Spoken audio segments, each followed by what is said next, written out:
Superintendent. Is that not true for everybody?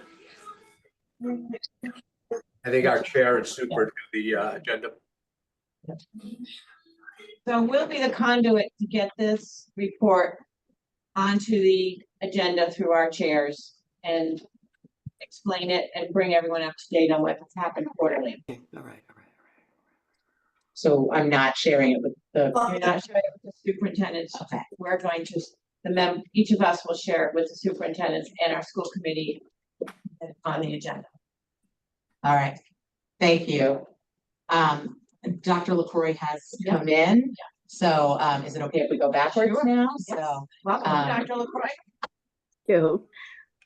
Thank hi, you. Maureen. Hi, everybody.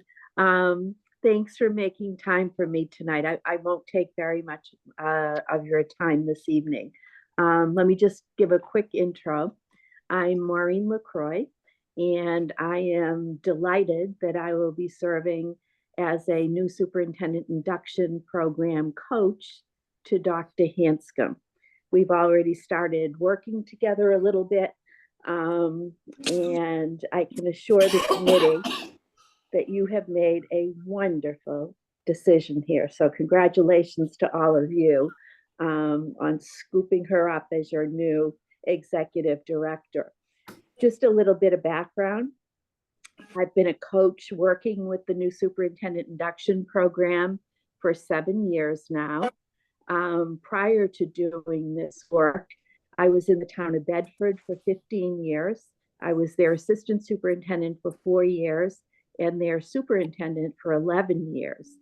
And significant to this board and the work that you do, during my tenure as superintendent there, I served on the board of directors for 3 different collaboratives in the area. The EDCO collaborative, which sadly is no longer in existence, the CASE collaborative, and the lab collaborative.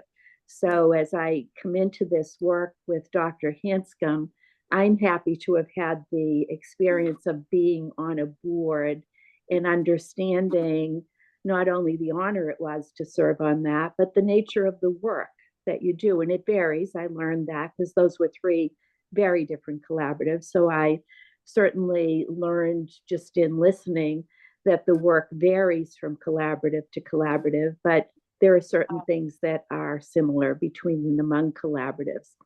Little background on NISIP. NISIP has been a resource for new superintendents and executive directors for collaboratives in Massachusetts for 15 years. And we are currently working with our cohort 15 of superintendents in the state. Dr. Hanscom comes in sort of midway because she came to you in January. So I'm stepping in right now as we call it the coach before the actual program starts on July 1st. She will come in on July 1st as part of cohort 16 of new superintendents and executive directors that become part of NISIP for the next school year. NISIP, just so you know, is a 3-year program, and thank you for supporting this for Dr. Hanscom. I think that you'll be happy that you did it.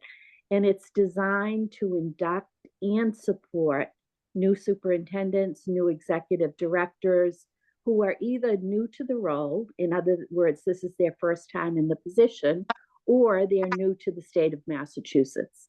The content for the program, and it is a content-based program, focuses on instructional leadership, team building, supervision, and evaluation. The program is very focused on equity. Equity is really important to us in this program, and we bring that as a through line to all of the work that we do here. And our goal, you know, if I were to say to you, so what's the goal of NISIP? What's your big overarching goal as a coach, and what's the big overarching goal for the program? Our goal is to create transformational leaders. So we want to develop leaders who are ready to transform either the district or the collaborative that they have come into. In terms of my interaction with Dr. Hanscom, I'll be working with her one-on-one as a coach for 6 hours a month during her first year, 4 hours for second year. And then her third year, she'll be part of what we call a consultancy program where she'll join directors and superintendents in the area to continue that connection, because building connection with colleagues who understand the job you're in is another part of the program that we think is critical. You folks all know from the seats that you're in this evening, you need to have colleagues who understand what you're doing. And we believe that's true for superintendents as well. We know from the many evaluations that we've done on NISIP that people who've been in the program highly value it. And I'm sure that that will be true of Dr. Hanscom as well. And finally, I just want to stress that as I come in to do this work with Dr. Hanscom, the relationship I have with her is a confidential relationship. So I won't be reporting back to the board on, how is she doing, whatever. So wouldn't want you to expect that. It's important that it be a confidential relationship. And finally, I'll talk just a little bit about the work of NISIP, and you're going to see one of those work products tonight. We require all the folks in our program to start with an entry plan. We think entry is critical. It's critical that you get out there, you listen and learn as you come into this really important space. After the entry plan, we have our folks write a report of entry findings. It takes months for them to gather the data, to review all the data that exists, in this case, in the collaborative, and to report that back to their board when they're ready to do that. So you will see the entry plan tonight. In 6 months or whenever Dr. Hanscom's ready, you will see a detailed report of entry findings on what she's learned and what she thinks her next steps will be. And then thirdly, you will see a strategic plan that will be developed with the input of lots of the stakeholders who are involved with the collaborative. So that's just a quick little NISIP in a nutshell. And again, I'm glad to be here tonight with you and happy to answer any questions if you have questions for me. Thanks.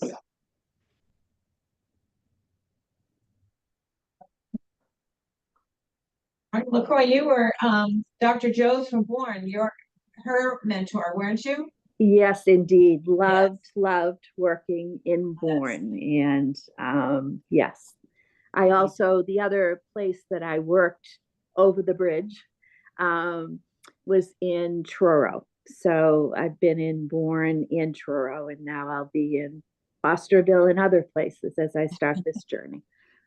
We have And- one question. Phil Morris has a question. Okay, Phil? The role of a good coach can't be understated or overstated, because the role of superintendent is a combination of everything. But having been through a number of superintendent searches and watching experienced and not so experienced professionals at work, is there a role for the board to play other than just be the recipient of the material that's developed and the 1 pager or 3 pages, depending on the circumstances? In other words, is there a more active way a board can be strengthening the role of the superintendent or be of assistance? Because the role of the board is to be communicating to the general community, and as a two-town school district, we sometimes find ourselves not doing equal communications to one town or the other. So that's a long question, but it really is it's looking for ways that we can be of even more help. I think, part of the board's role is to be good listeners and observers.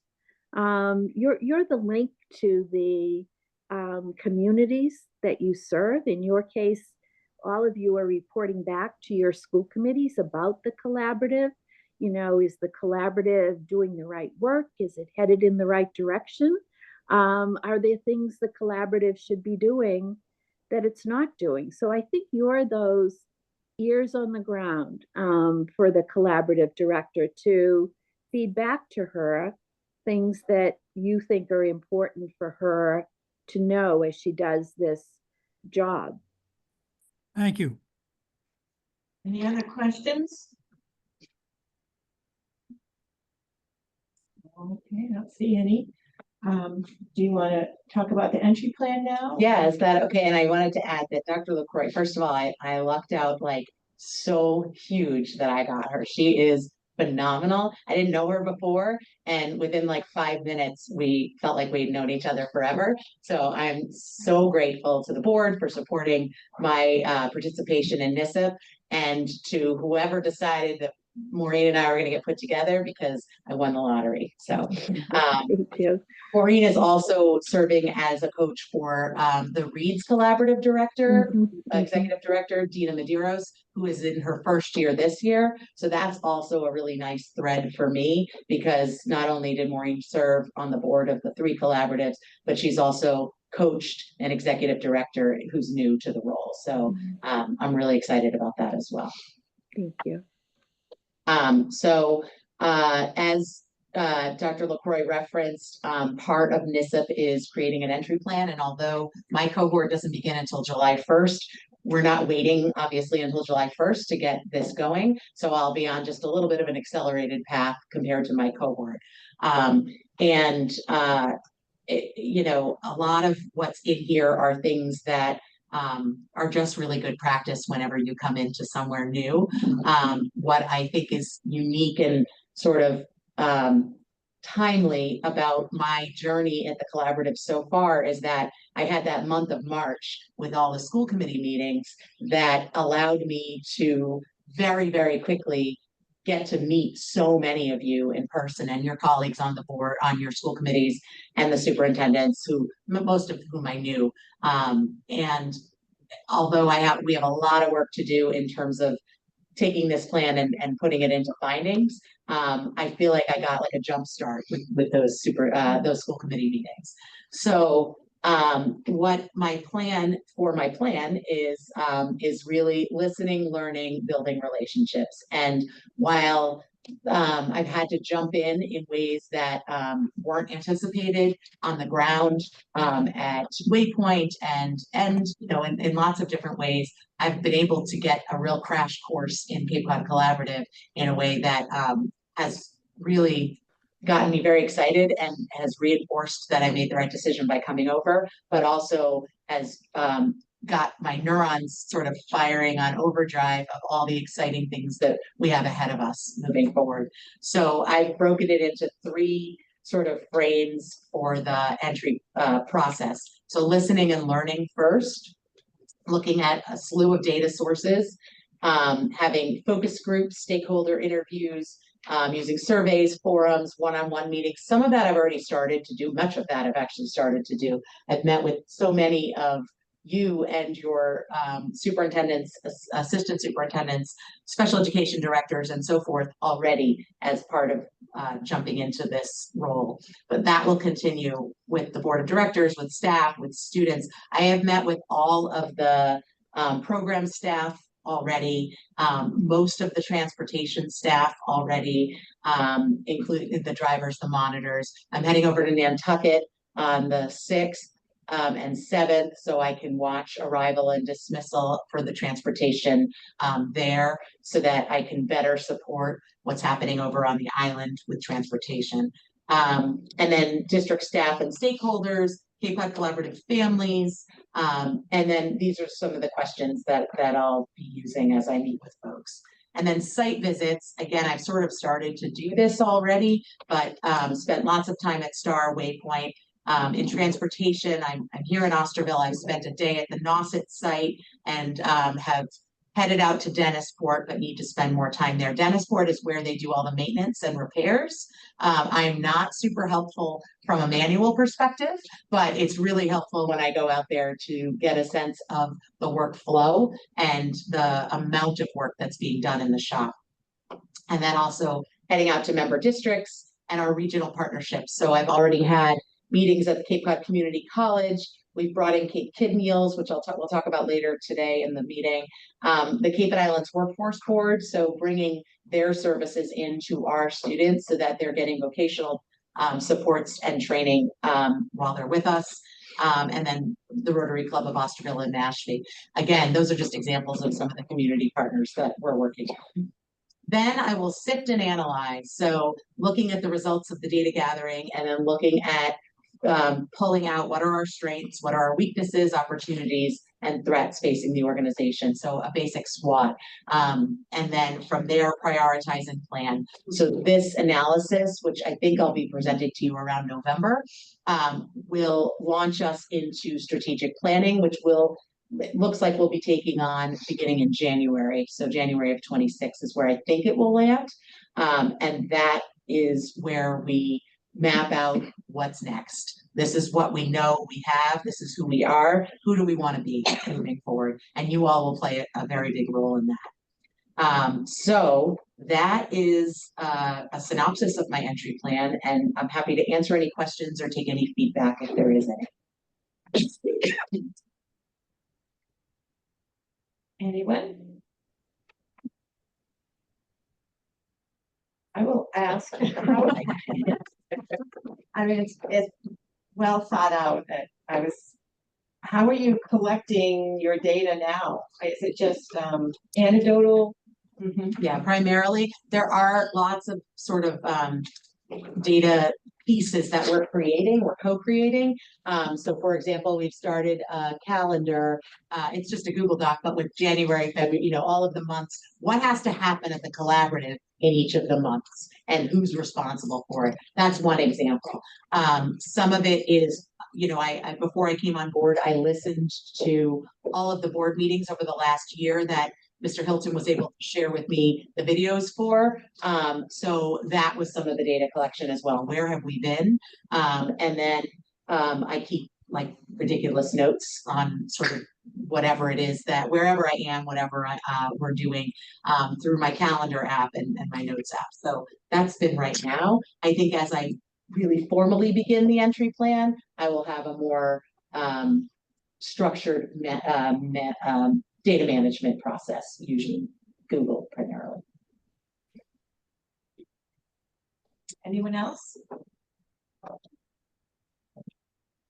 Well, a lot of work's already been done and a lot of work is ahead, but all seems in planning stages are firm. We have good. a phenomenal team here, I have to say. And so a lot of the work that's already been done is a credit to this group sitting here and those not sitting here. They've done phenomenal work before I got here, and then they're so graciously bringing me up to speed.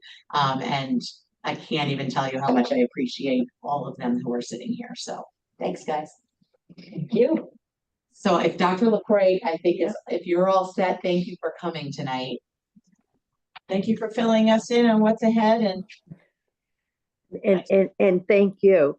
And with Patrick sitting there, I should have remembered, I also coached in Falmouth. I can't believe I wasn't thinking of that. I'm like, oh my goodness. But thank you all. It was great to get to see the board, and I really look forward to doing this work. So thanks a lot. Bye, Maureen. Thank you. Bye. All right.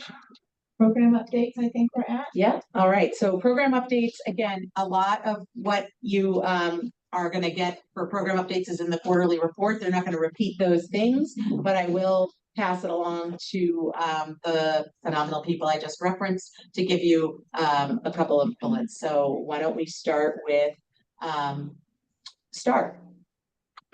I'm usually first. Oh, no? No, Shoot, it's all right. okay. I'm okay. Hi, everybody. So in the last month, we have started 3 new children, and I'm happy and anxious that referrals are coming in pretty fast all of a sudden. So I'm potentially looking at starting as many as I can before the end of the year, but many of them we're looking at a start during ESY, at the beginning of ESY, just because of staffing reasons, because we'll be having some students going back to district, which will be great. So it'll create some room. We did have a music bingo fundraiser, and we were able to raise a little over $1,500 towards the facility dog, and taking care of he or she. We're not sure yet.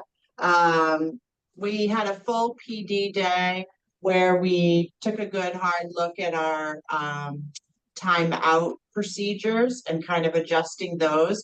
But more fun, we played human Hungry Hippo. So if you have a chance to check that out on our social media, it's quite entertaining. We're a pretty competitive group, which is always emphasized when we do things like that.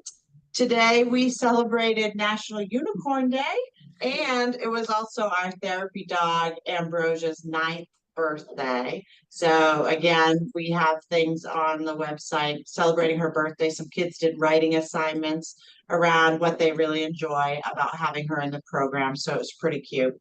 I also want to make the board aware that we have done some work with Caitlin's Closet, which is out of Yarmouth, and they have graciously given clothes for 7 kids recently. So we used them last year, connected with them last year as well as this year, and just connecting families who are in need of clothing for their children. So we are thankful for them.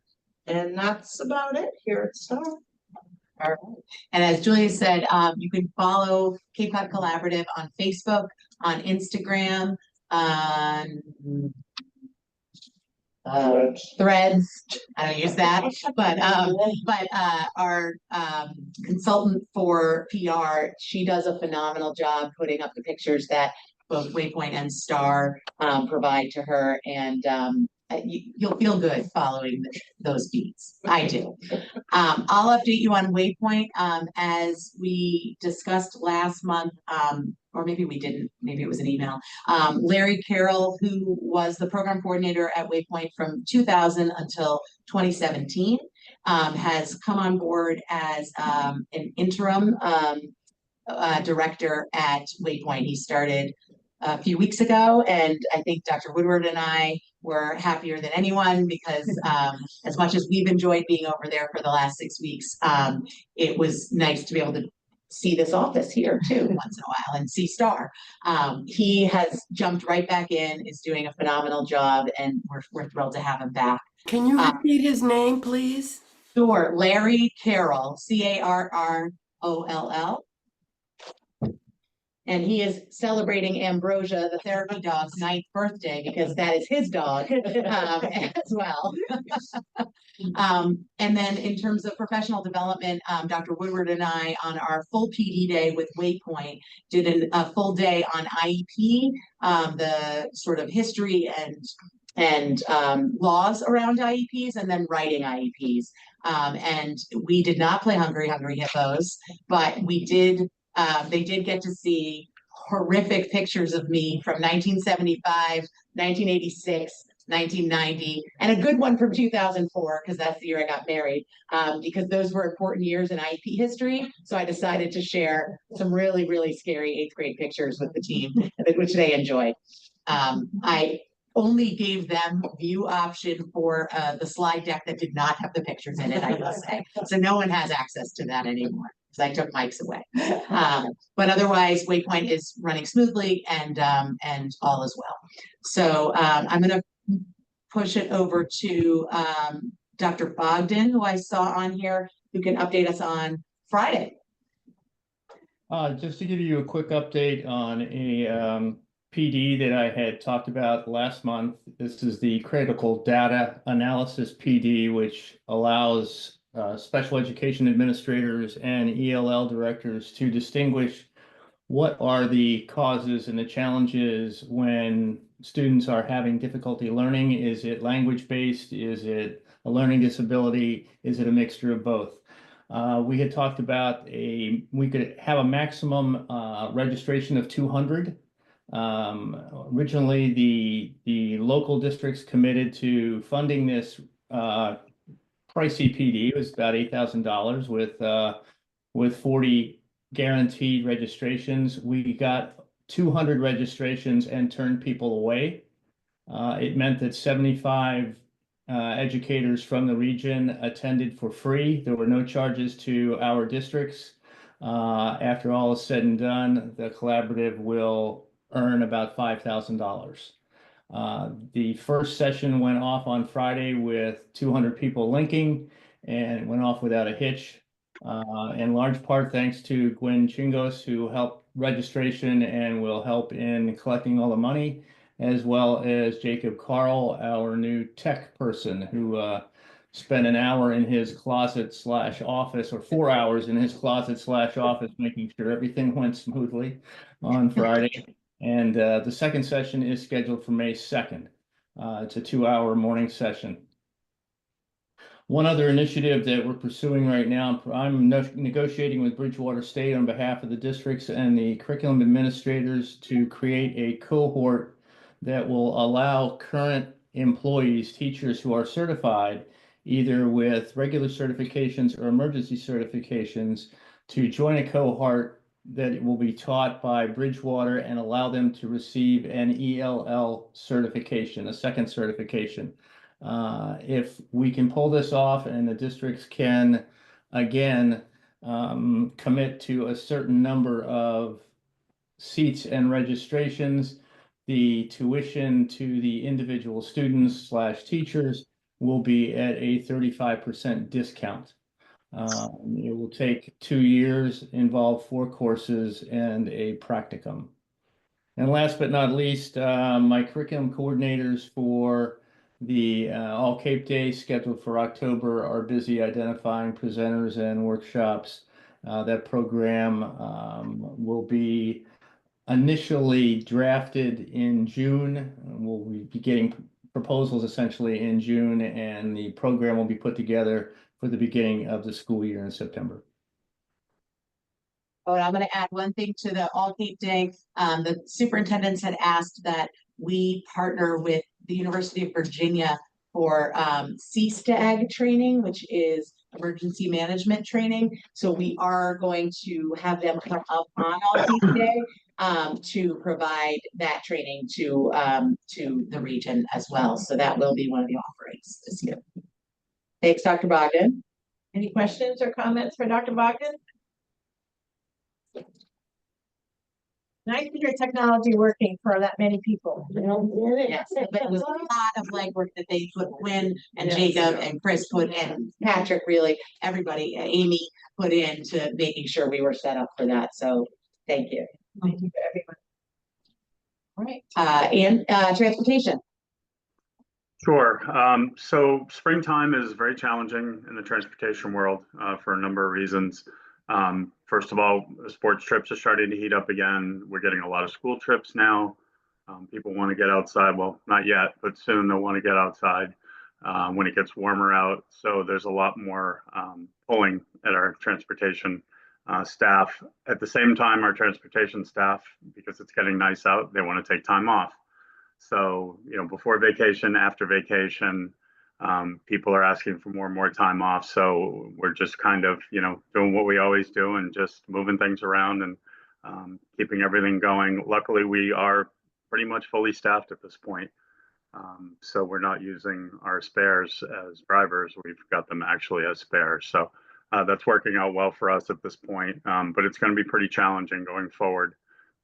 We talked about it today. We did actually, unfortunately, one of our NASA drivers is out on leave for the rest of the year, a physical issue, and she will not be back. So that's going to be challenging, trying to find someone to fill in for that. But we're still in good shape. We're hanging in there. And as you no doubt read in the quarterly report, we are ramping up our recruiting efforts. We had a meeting this week with the person who does a lot of our social media work, and we're coming up with different ideas, and we're going to be doing an awful lot with social media to try to bring people in, get them trained, get them ready for next school year. So that's really become one of our key focuses at this point. Thank you, Anders. Any Sure. questions for Anders? Okay, thank you. I think those are our reports. Do we need to have our staff stay?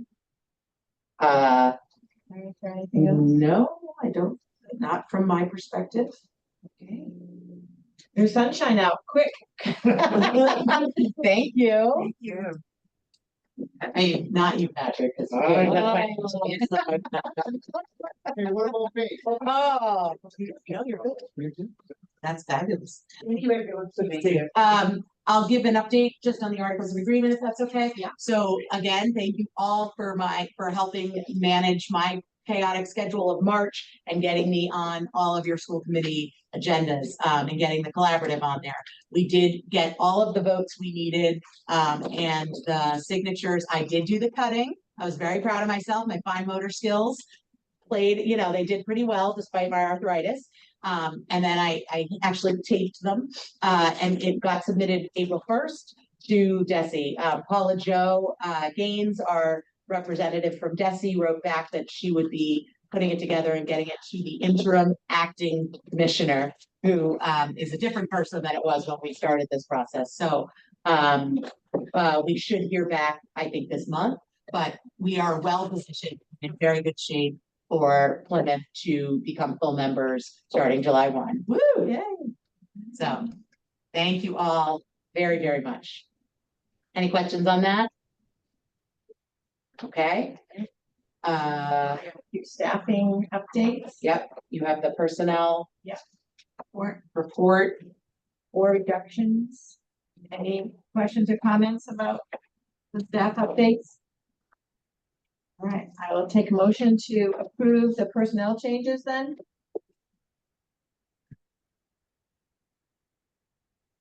Move to approve the personnel changes. Steve? Bill Morris, second. Thank you. Been moved and seconded to approve. Maureen says yes. Steve? Yes. Bill? Yes. Devin? Yes. Roxanne? Roxanne, yes. Brad? Yes. Catherine? Captain, yes. Kathy? Yes. And Gina? Yes. Yeah. Anders, do you want to head out? You're welcome to stay, but don't feel you have to. No, I'd like to stay for the financial piece of it, if I could. Okay. Thank you. All right. So speaking of the financial piece. Yeah. Is that okay? There you go. Thelma. I can do it. So I apologize in advance. There's a lot to vote on this month, but that means we're getting a lot done. So first of all, just following the general fiscal year 25, there was a report that said April 2025 that showed the comparison of revenues and expenses budgeted versus actual, and in the memo, business manager's memo, I suggested that we're basically in a very similar place to where we were last year at this time. So that's in general, that's good news. Then we're getting into fiscal year 26 planning, and this board has been involved, whether or not you know that yet, but you've been involved in fiscal year 26 planning across the year. We started that discussion and that work when we did the salary comparisons in October, and that was a vote of this board a couple of years ago to do an ongoing salary comparison update to the board every fall, and we did that. That suggested that our salary tables for both our teachers and our paraprofessionals, that we had been making progress, but we still needed to be, let's say, aggressive in increasing our salaries going forward in order to just stay competitive with our member districts. In addition to that, in about the November, December timeframe. We had discussions, the program directors had discussions about adding a new position to both STAR and Waypoint. That's the BCBA position. That position has actually we identified somebody to come on to Waypoint. That person started this I think January. And we're interviewing folks for a position at STAR. That would probably be, hopefully that will start by as soon as possible, as far as I'm concerned. Can you please translate BCBA, please? Board yeah. certified behavior analyst. Board So they're certified? behavior analyst. Thank you. Sure. So those positions, and why is that important? That those positions are the only new positions being added into the fiscal year 26 budget. So we are at the point where we are providing the initial read of the payroll projections spending plan / fiscal year 26 budget that was in your document. That document is something just to review. For folks that are interested, you're welcome to reach out to me if you have any specific questions about it. I'm very willing to meet with any of you in person, on Zoom, here at your location. If there's any questions on why we spend money in such a way, you're welcome to reach out to me. In order for us to keep moving forward in this budgeting process, we have to sort of nail down the assumptions and then the rates that we're going to be using to create this budget. In the collaborative world, we have to work on both the revenue side and the expense side. So the next few items, we're going to be looking for votes on those. One is just, the next item is just informational, right? The Cape Cod Municipal Healthcare Group, every February, and we're a part of that group. Every February, they vote to change rates, health insurance rates. This is just a statement, and I'm making sure that everybody realizes they're increasing their overall health insurance rates by 6.5% across the board in all the plans that we use. That obviously goes into the budget as an expense. We'll get to another item related to healthcare a little bit further down the agenda.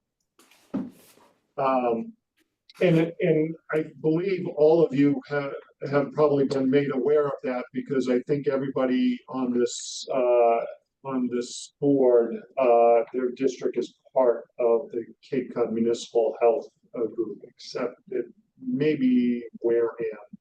I'm not sure about Wareham. The next item, it does require a vote. We gave a preview of the fiscal year 26 tuition and rates in March. And that tuition and rates has been something that we've been briefing the special ed directors and the business managers all year long on what to expect on this. This just sort of this finalizes it, and this puts it into a format that we then send it out. Nothing has changed in what the tuition and rates would be. As we have been describing, it was going to be a split rate, one percentage increase for STAR, a different percentage increase for Waypoint. If in one way, I'm very pleased with it.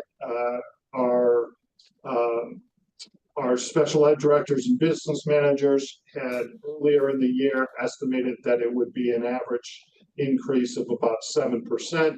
It comes in a little less than that if you average the rates. But they're separate programs. So I do need a vote on accepting the fiscal year 26 tuition and rates as the next step. And I can stop and we can go back for questions or anything like that. But does anybody have any questions before we move forward with fiscal year 26 tuition and rates vote?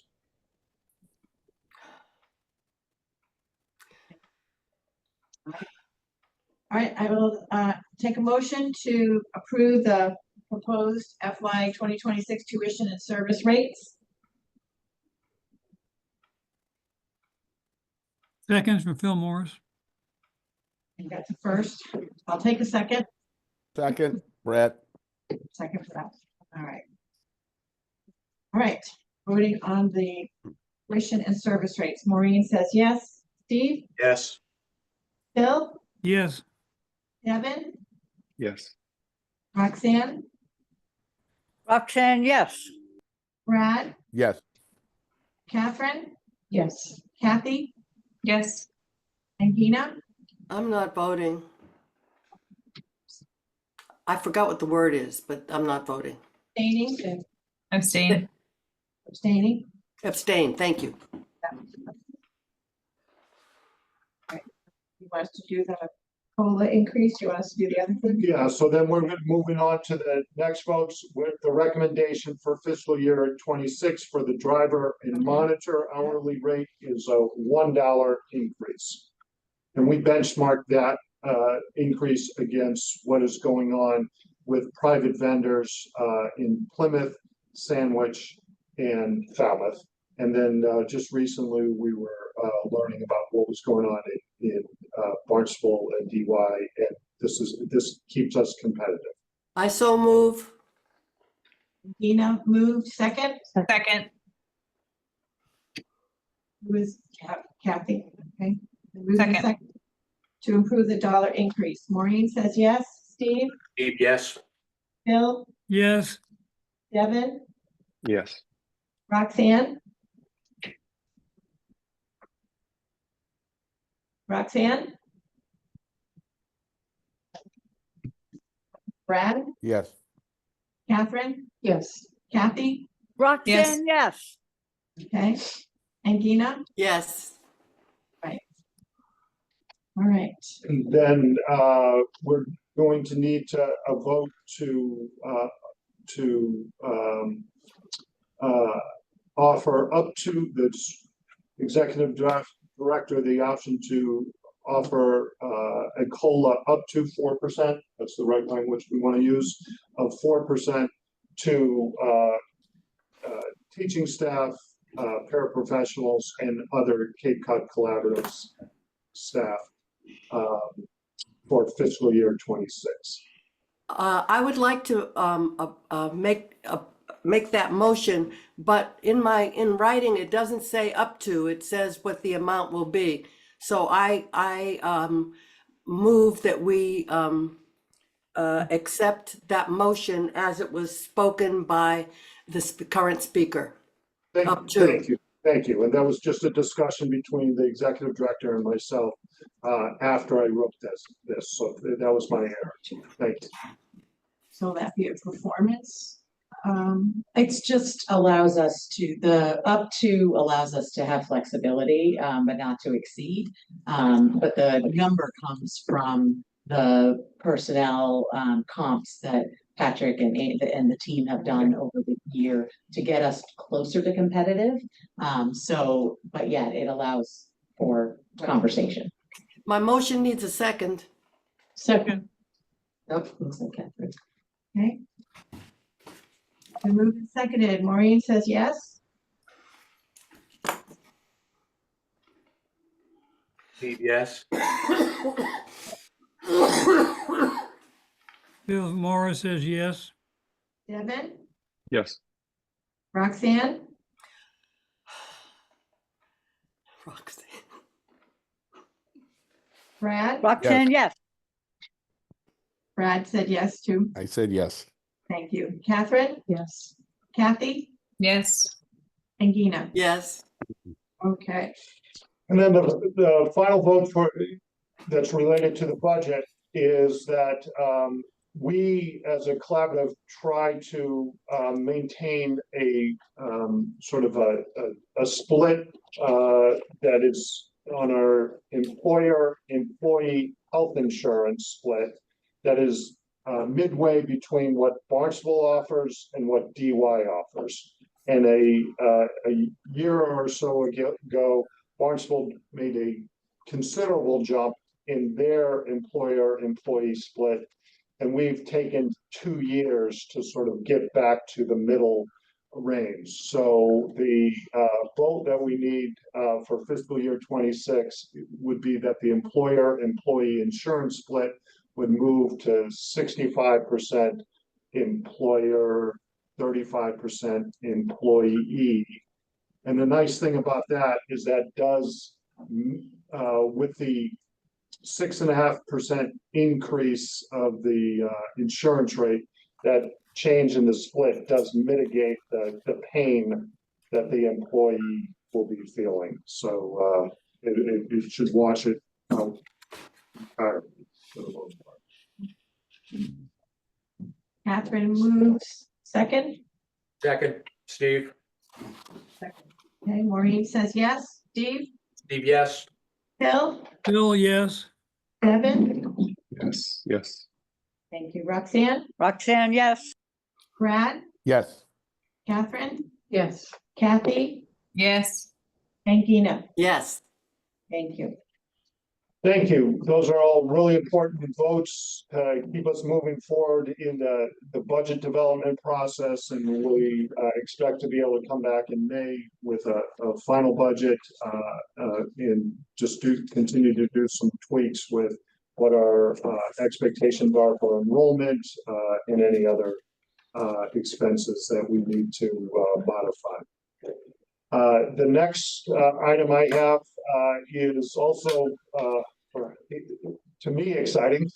I'd like the board to vote to enter, that allows us to enter into a contract with GT Wilkinson Companies.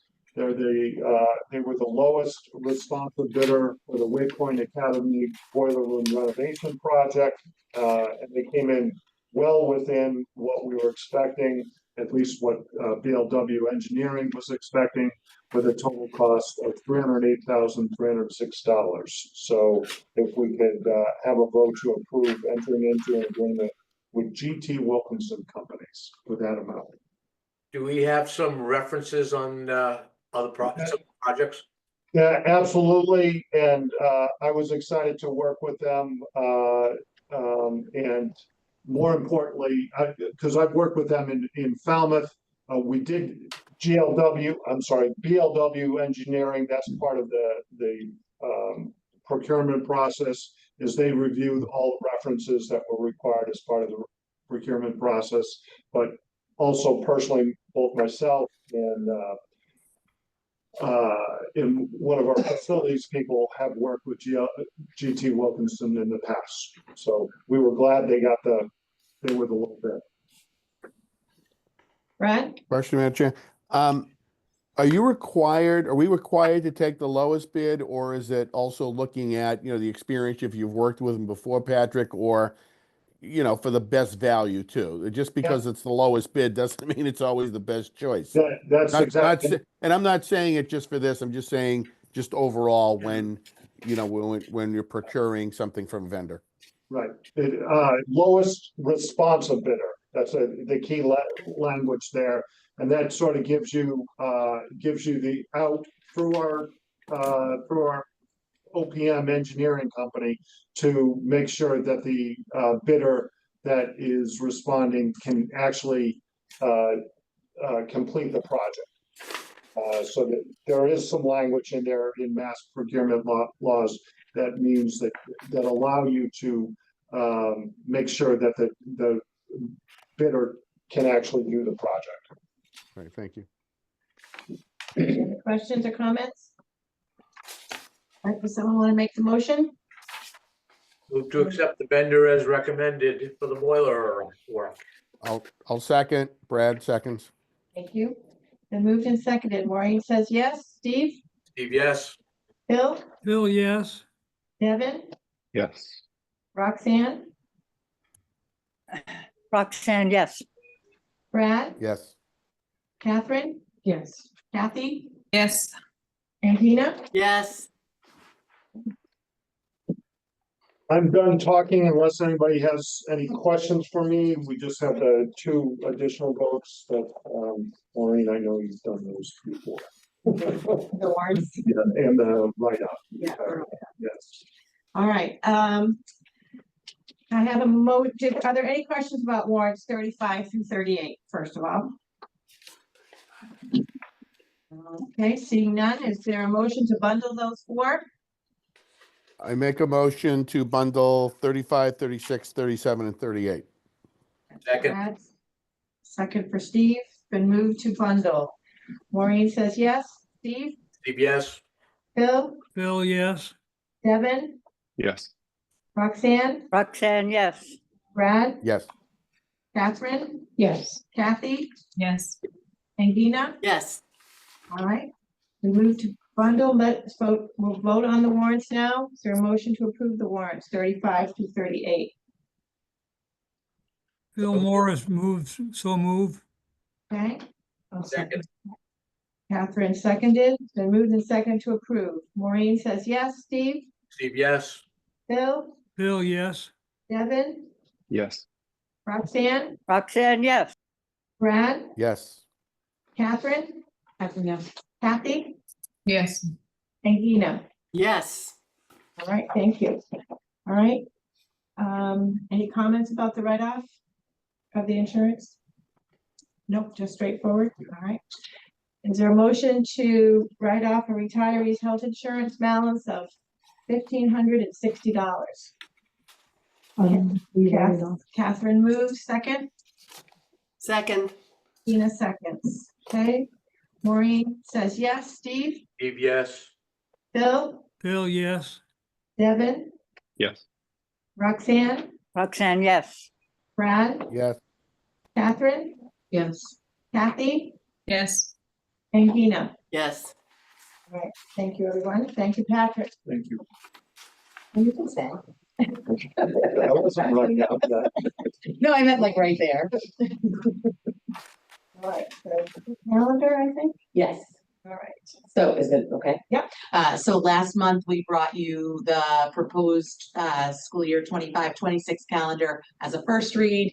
And we have not heard any feedback on it. We have not made any changes since then. So tonight we're looking for a vote on that. Any questions before the vote?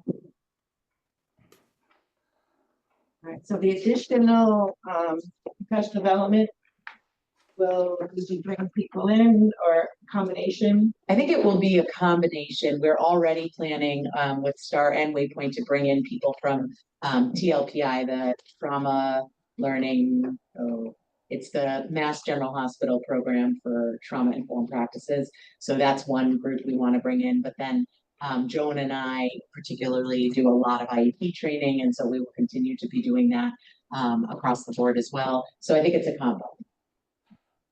All right, is there a motion to approve the 25-26 school calendar? Phil Morris, so move. Second, Second. second by Steve. Okay, Maureen says yes. Steve? Steve, yes.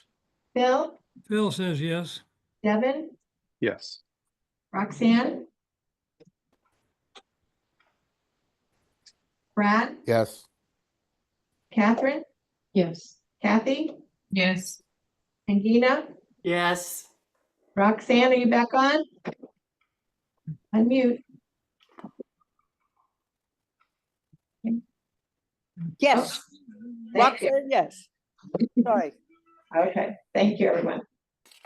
Right, you want to just? Yeah, so I also just put as an FYI, the advisory we received from Murphy, Hesse, Toomey, and Lahane about the remote meeting flexibility. extending through June 30th of 2027. It was awaiting the governor's signature. I'm not sure if it's gone through yet or not, but it's going to, it looks like. So the board should really have a discussion probably about how we want to continue to do meetings from a strategic planning perspective, but for a legal perspective, we can continue to have these hybrid options, which is great. I have a question. Because